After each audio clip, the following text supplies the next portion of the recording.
In her 2020 book, Putin's People, author Catherine Belton wrote that Russian oligarch Roman Abramovich bought the Chelsea Football Club in 2003 on the orders of President Vladimir Putin to extend Russian influence abroad. Abramovich's lawyer told London's High Court that the book contained what he described as lazy inaccuracies, which gave the impression that he was Putin's cashier. Abramovich denies he bought Chelsea on Putin's orders. Author Belton cited two sources for the allegation. One was former Russian government insider Sergei Pugachev, the other anonymous. Defense lawyers told the court that Abramovich's wealth was to a substantial extent on call when requested by President Putin. Press freedom advocates say the courts are being used to silence journalists.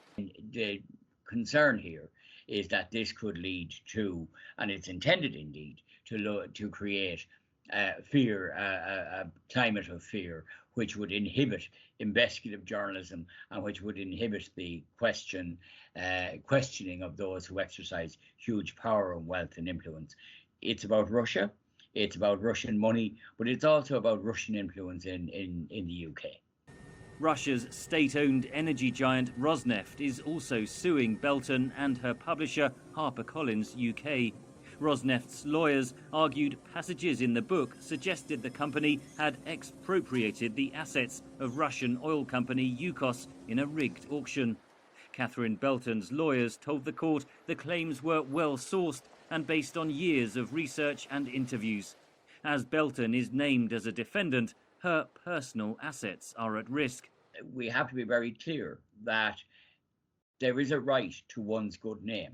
There is a right to protect your reputation.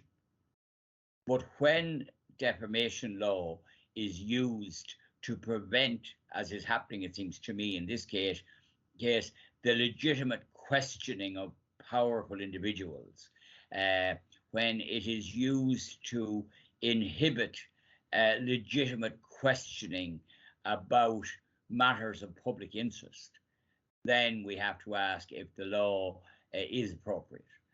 Financier and human rights campaigner Bill Browder fears a chilling effect on the media.